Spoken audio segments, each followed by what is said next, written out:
Good day, members. Mike Valdez, the lead golf instructor at the San Luis Obispo Country Club. I'm here with Paul Barr, our lead agronomist and course superintendent. Paul, thank you for your time and talking with me today.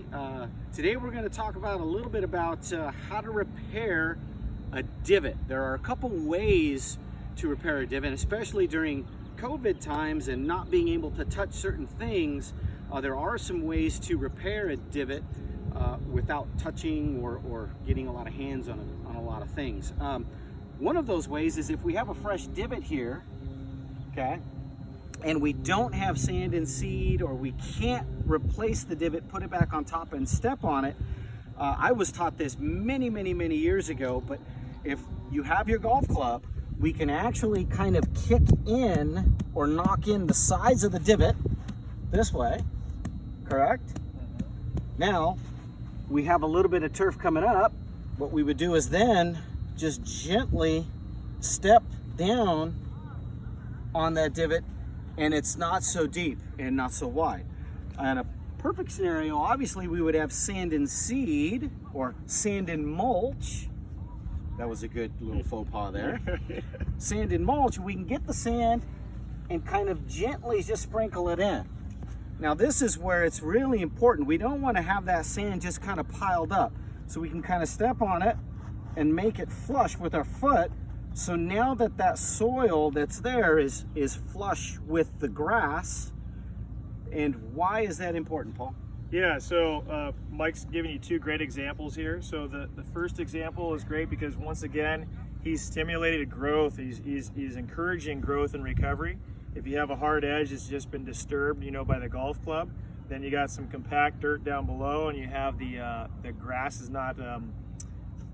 You basically got it thinking now that it needs to kind of grow and fill in that area by disturbing it with the club, and then also stepping it in, making sure it's level is going to also help it with success.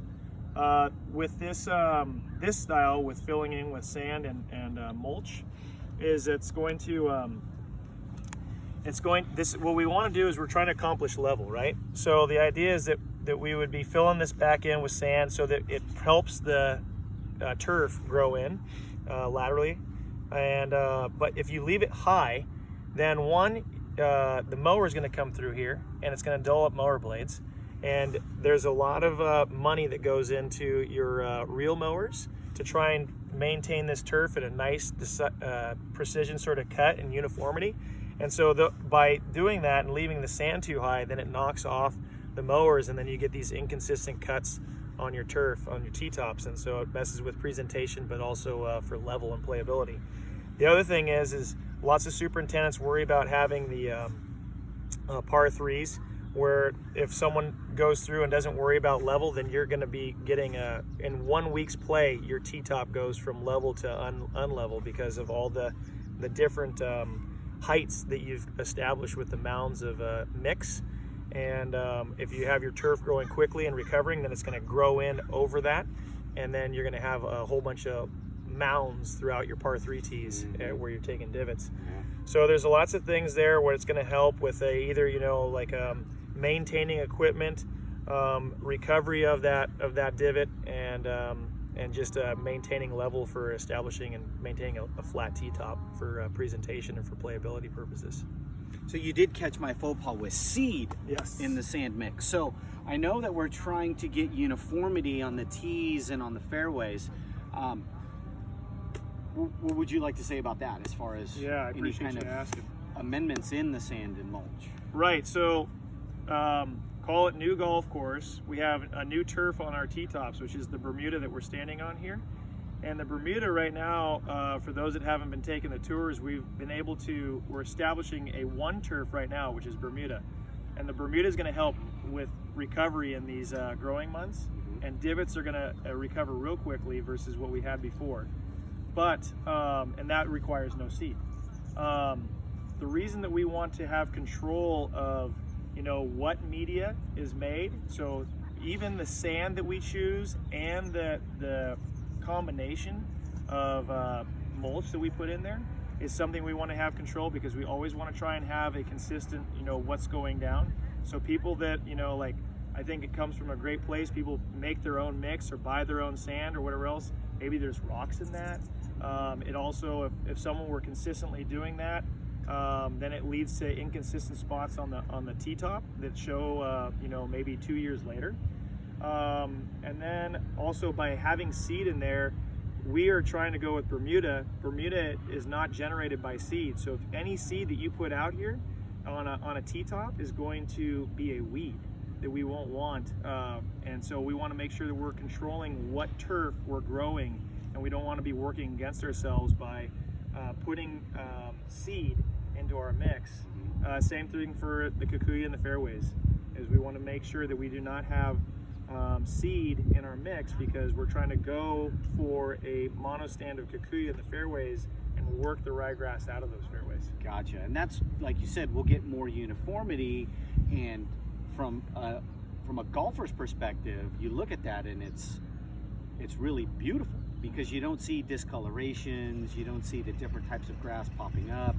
Plus, if I'm not mistaken, different grasses grow at different heights at different temperatures. So one grass may grow faster than the other grass, and that's where you're going to kind of see that the uniformity go out the window.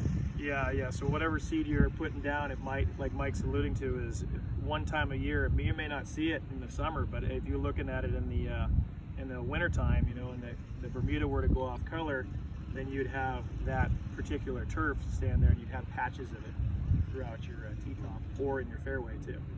So I know with COVID, we don't have the sand and seed bottles on the golf carts. As things progress, I think we will go back to that. But again, if we don't, we've got a way to fill in a divot. And if you do, then we have a way also to do that. But talk to me a little bit about your divot crew that you have filling in divots. Yeah, so unique to San Luis Obispo Country Club. You know, lots of golf course superintendents say they don't have volunteers that come on out. We have a divot crew that comes on out and volunteers their time every Monday, and they're putting mix out, you know, as we request. And I'm sure it's going to break their hearts when we're asking them not to be putting seed out there anymore. But there is going to be a major purpose still, which I was saying, is they're going to be helping maintain level, regenerating growth, you know, whether it's in the kikuyu in the fairways or the Bermuda on the T-tops. And it's going to be a major time saver for our department, and it's going to help give the course back to you guys a lot quicker. So tip my hat to them, and a huge thank you to that crew, because that's a lot of time put into this club, you know, for free. And they're members, right? They're members. They're all members, yep. right? So Yep. nothing outside. It's all right. membership driven. Yeah, it's all volunteers. Wow, that's Yeah. awesome.